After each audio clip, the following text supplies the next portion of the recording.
Welcome back, everybody. It's Rambo Brambo 42 here, and I hope you're having a good day. I know I am. I'm actually really excited to get this episode going. And you might be pretty observant here and take a look behind me and notice that there are a buttload of chests. And we'll get into that here in a little bit. But before we start, I just kind of want to give you a little bit of a rundown of everything I've been doing. For example, a metric butt ton of mining. Now I bet you all are thinking, hey Rambo, I thought you said you mined a lot. Isn't this a lot? Right? I mean, that's a pretty wide area. Not really, right? Now if we take a look behind me though, now that is a lot, and that's a lot more. And on top of this is just the first of 3 areas I dug out. And, you know, I was a little biased in picking this spot in general, just because if we look straight up, this is our 3 slime chunks. So I figured, you know, might as well get a little digging in over here to save me some time later down the road. But, yeah, unfortunately, this is not enough. I still have to mine more. Ugh, I know, right? But luckily, this deep slate, it's not a rare block at all, or at least in my world. And on top of that, you know, I have it top and bottom, and I'm right close to home with it, so I don't have to go far with it. And oh yeah, this block right here, I don't know what it is, but it's ugly. Ugly as sin, just like diorite. I honestly don't know who would want to build with this. But you know, if you're one of those few that, hey, I got a lot of things I can build with, let me know in the comment section. Because like the only thing that's coming to mind is like right next to diorite if you're trying to mimic bird poop. But that's about it. I also did a metric butt ton of farming. Oh, hey, I didn't see you there. Don't mind me, I'm just burning through an entire shulker box full of bone meal blocks. And I also did a metric butt ton of pillaging the nether for gold and quartz. I feel honestly like this is truly an unnatural amount of magma cubes. It's just, it really is not fair. They are so annoying. They have a lot of health. Oh, see? No, I'm gonna live. I'm gonna live. Live! Yeah. And they're sneaky. Sneaky. So, I've honestly picked about 100 by 100 area clean of all this gold and quartz. And I'm kind of afraid to venture on. So you all may be asking yourselves, well, why do you need all these resources? Well, I promised you a general mob farm. And not just that, I promised you all one that was going to run about 20 degrees cooler than all the rest. Pun intended. On top of that, I think it's going to be the fastest one around. And not just because I built it, but because it has RGB. And everyone knows that if you put RGB in your computer, well, it's going to be faster than normal, right? So we'll just see if that logic still applies in Minecraft. Just to give you an overview of some of the items that I had to get, if we go over here to the redstone components, yeah, a lot of observers, pistons, redstone blocks, and target blocks. These were a pain to get, so much so, I mean, I had to do that nano farm. And our poppy farm that's behind us, I mean the iron farm, cough cough. I ran out of poppies, so much so that I was AFKing so much that I'm burning iron just to get poppies for the bone mill. It was insane. I never intended this farm to be used as a bone mill farm. That's what the future moss farm I'm going to be building is for. Also, we have tinted glass, which, you know, I found that geo. That wasn't really that hard to get. All the colored glass, which getting glass now really isn't that big of a pain, just for simple fact I got all those librarians with the glass trade. You get almost, 42, 48 blocks of glass from one villager. That is way more than you got in Bedrock. Or at least in the world I played in, because back whenever I played, I had bred all my villagers and got my villager trading hall before the new villager update happened, where their trades reset twice a day. Yeah, this is a game changer for me, and it's a nice addition in my opinion.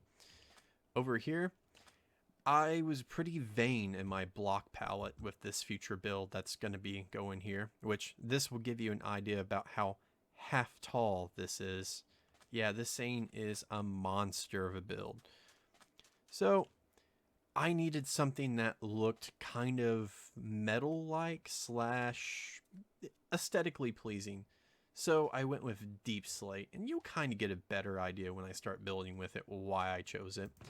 But, I mean, as you can see in my inventory, I got some of these blocks already. I got some blocks here in this chest. More polished deep slate blocks.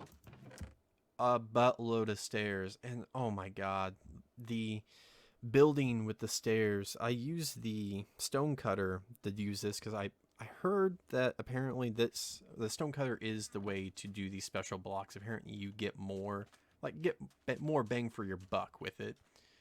If that's the case, that's the case. I saved on some blocks. If not, well, I mean, it still cost me a buttload of mining to get all these.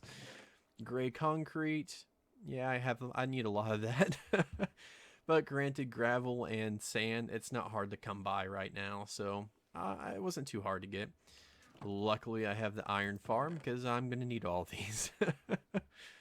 And truth be told, you're not really going to see a lot of these. They're going to be the inside spawning blocks for all the mobs. I just needed a block that I could easily get, which, you know, I'm getting 9,000 iron per hour with this farm, so converting all of that to blocks, this was a drop in the bucket. As a matter of fact, I'm already back to being full in that farm. Chest. Eventually, we're going to have a sorting system, and I have a feeling I'm going to need at least double the amount, maybe even triple the amount of these. Which, hey, it just shows you how impressive this is going to be and how much space this thing is going to take. What else do we got?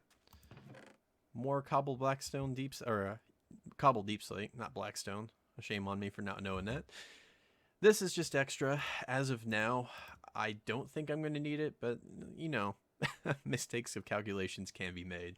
And lastly, since I don't have my elytra, I'm going to need some ender pearls, and I just got a quick stash here. We'll see how much of that I burn through. If not, I've got more shulker shells. I finally got my ender chest all lined out. And if we take a look here, I have a full shulker of ender pearls. So this just shows that I think I'm ready. Oh, and you may be wondering how I'm able to show you all what's inside these things without pulling them out. It's I think it's the light mod. I gotta double check that. I'll put a little subtitle there if I was wrong in saying that. But I can show you everything I got, and this is kind of how I do lay out my chest. I like to be very organized and ready for anything. But yeah, with that said, I think we are ready to get going on this farm. And once again, I cannot stress to you, this was about 2 to 3 days worth of grinding alone to get this material. So be impressed. Very impressed. All right. With that said, let's get building.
So that's about 3.5 hour time lapse right there, condensed down in just a few minutes for you. And my pinky is screaming at me. That shift button, oh, I wish there was a better way of doing it. But that's enough complaining. Let's go ahead and take this time to take a little bit of a break and kind of go over what all we've done. So, I would be lying to you all if I told you that from the very start of things, I knew exactly what I was going to build and where I was going to build it. This mob farm I have put off for quite some time, and that's the reason why. I just couldn't figure it out. And yeah, I know that there's several different variations of these things on YouTube. All you have to do is just one Google search away. But I've made quite a few of them in the past, and I just kind of wanted to do something a little bit different. As luck would have it, I was watching a Hermitcraft video done by xisumavoid. In his video, he was trying to make a spider mob farm, and he used target blocks. So I really have very little experience with these blocks. I didn't realize what all they were capable of. If we look over here, you can see that there's a redstone line touching the block, which is then in turn touching a piston. And on top of the target block, we have our water sources. So the target block has this ability to transfer a redstone signal through it, thus powering the pistons like so. Now, the reason why this is very important, one of the first designs that I did was made by Mumbo Jumbo, who's also a hermit. His design had a dispenser about every 3 to 4 blocks going across. However, it did run across a problem. If we look in here, you'll notice that the flushing platform is currently full of water, therefore a mob couldn't spawn on it.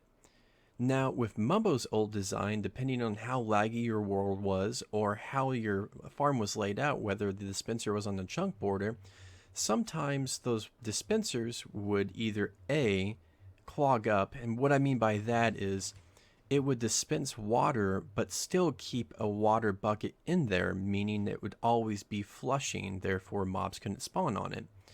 Other times, whenever the redstone signal would pulse going all the way across, they would desync. What I mean by that is half of your platform would be filled with water and the other half would be spawnable. So you would never be able to completely flush out your floor, so your mob cap would always be filled. And it renders your farm pretty much useless. To bypass that, Xisuma used the target blocks.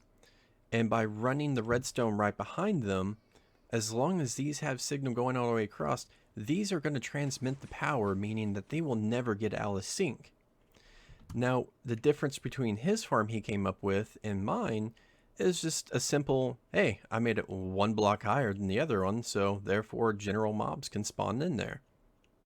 And I'll also be sure to put a link in the description below of xisumavoid's video where he demonstrates his rationale and thinking of his spider farm. So let's talk about the brains of this farm now. This is a tried and true etho hopper clock, and quite simply, it's just a piston, well, 2 sticky pistons pushing back and forth a redstone block, locking a hopper, and this block will then power a repeater, which then powers a line to a specific side. That line will go into the torch towers. The torch towers will go all the way up, powering this set of lines going across the way.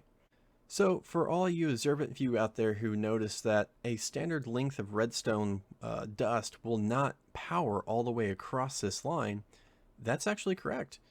Now, to fix this, all I simply did was take a line going off of the etho hopper clock right before we got to this repeater, and I ran it underneath the farm.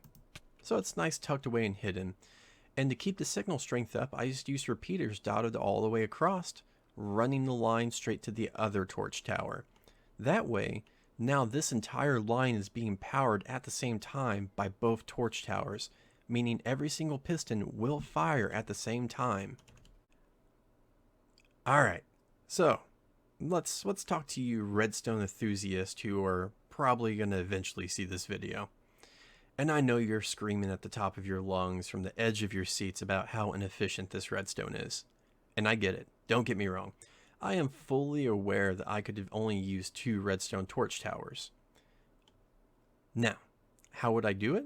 I would have simply put one right down the middle on both of these sides. That way the redstone signal could be strong enough to reach the very ends of the farm. The reason I didn't do it, however, is for a vain reason, to be honest. If we go over here, this is going to be a future RGB fan. Now, I did not want that redstone torch tower touching any of this redstone for two reasons. One, I kind of wanted to keep this as close as possible to this build for aesthetic reasons. Two is I had the potential of powering one of these redstone blocks when this thing is all said and done, throwing off the RGB lighting.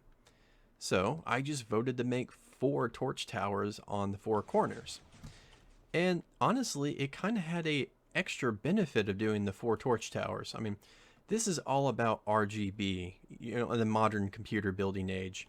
And these torch towers, that's just extra RGB. I mean, look at all those little red blinking lights. And they're going to switch every about, what, 64 seconds? So, hey, it's a win-win, right?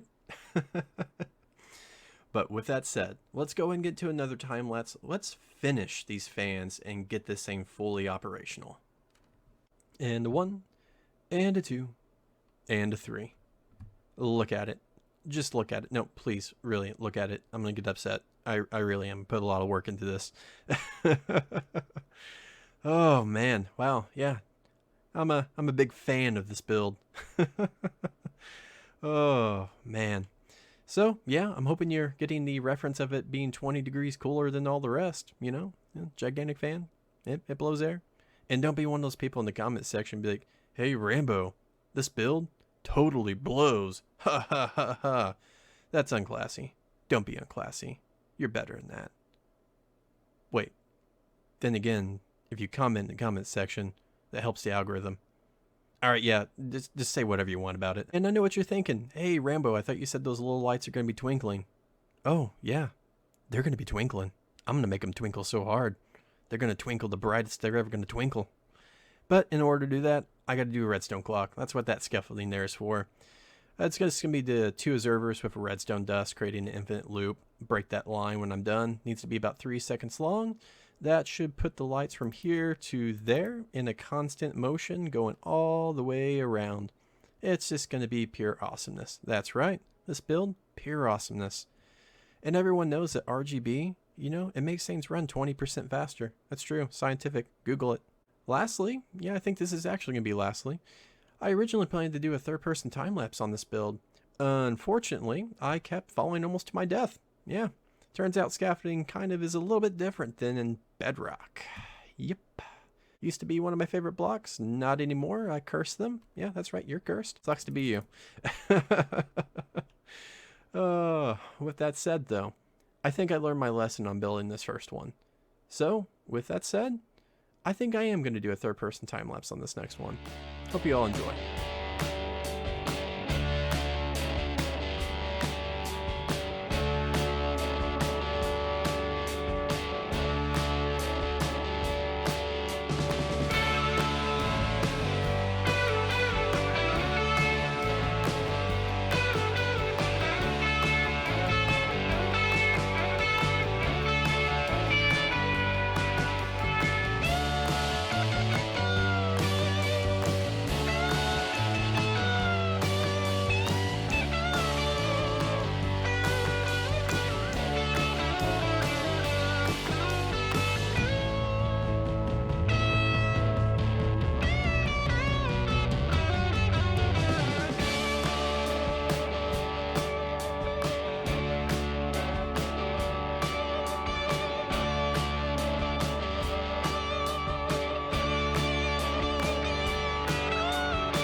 We are officially now to the hardest part of this build. That is right. I gotta take that redstone line, and that redstone line and attach it to this observer clock, just simply by putting one piece of redstone dust for 3 seconds. I think I got enough fingers to do this, but you know, hey, we'll see. So here we go. On 3. 1, 2, 3. Bam. All right, moment of truth. Epic time-lapse reveal. Here we go.